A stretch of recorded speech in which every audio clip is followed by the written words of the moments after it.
Hi, I'm Mary, and this is Being Mary, where we talk about growing older, staying curious, and living life fully in the chapter we're in. Today, I want to talk about something that's been on my mind lately, and honestly, it's one of those topics that feels both practical and personal. Because we spend a lot of time talking about taking care of our bodies as we age, right? We talk about our knees, our hips, our heart, our energy, our strength, and I'm all for that. But then I thought, what about our brain? Because here's the truth for you. Your brain is a muscle too. And just like we strengthen our legs and our core, our brain needs reps. It needs resistance. It needs a little challenge. And ladies, if we're doing squats for our knees, we could do a few mental squats too. Now, I'm not saying we need to become geniuses or start memorizing encyclopedias, heaven forbid. I'm just saying I want to stay sharp. I want to stay curious. I want to stay present.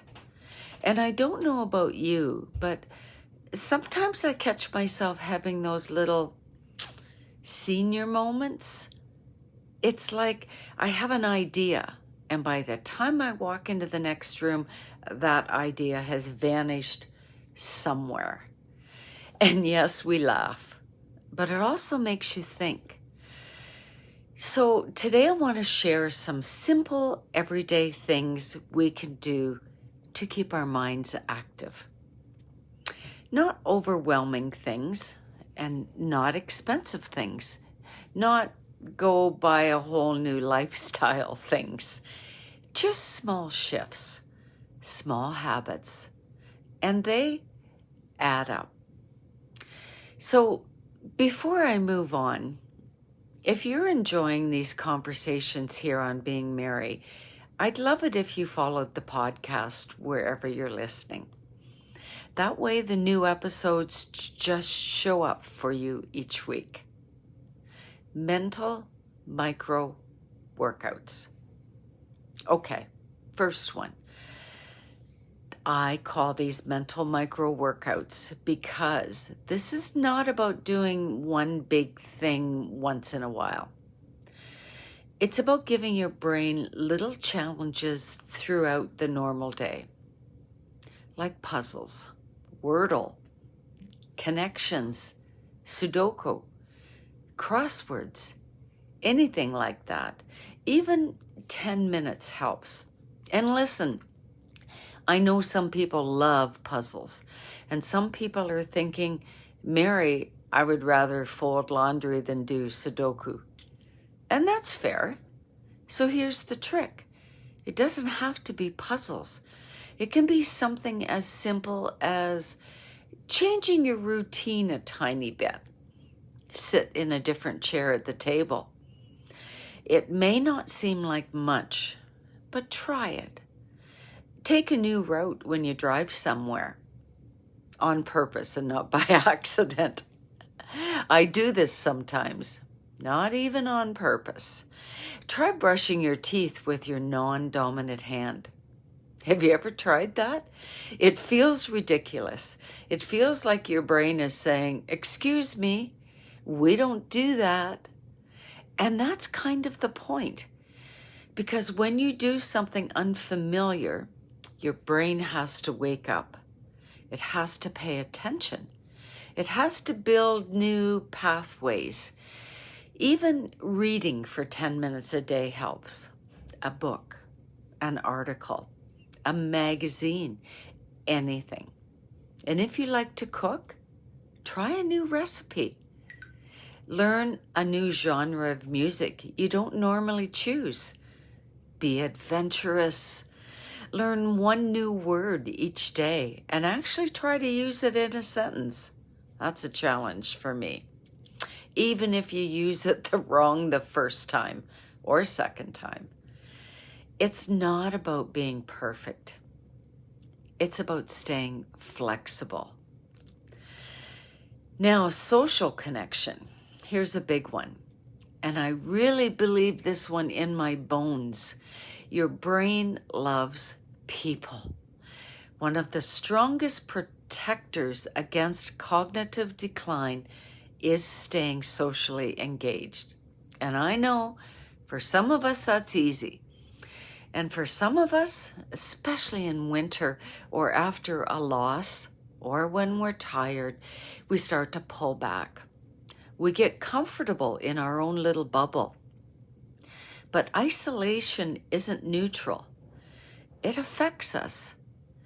So let me say this gently. Even a 5-minute conversation can boost your brain more than a crossword puzzle. Isn't that amazing? So if you can, plan a coffee date, volunteer, join a club or a class, or simply call a friend instead of texting. And if you're thinking, but Mary, I don't want to bother anyone, please hear me. Most people are craving connection too. Even me.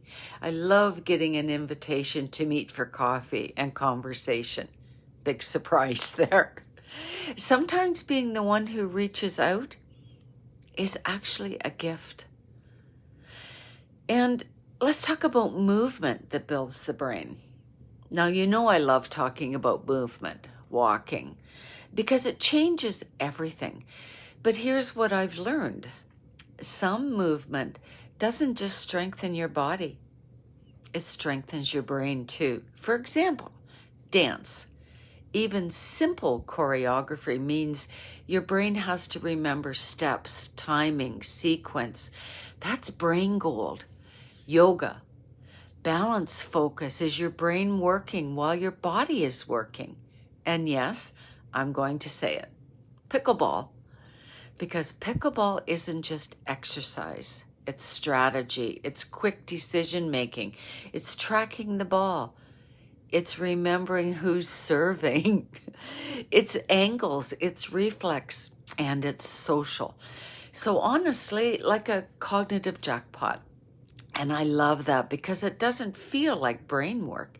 It feels like play. And I think that's important because keeping our brain active doesn't have to be complicated.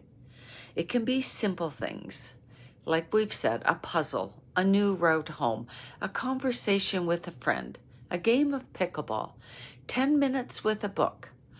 Little challenges that keep our minds engaged with life. Next week, we're going to take this conversation one step further because one of the most powerful ways to protect your brain is to keep it learning.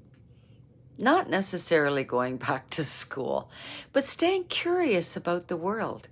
And I have some fun ideas to share with you. Until then, take one small mental squat this week. Just one, because it all adds up.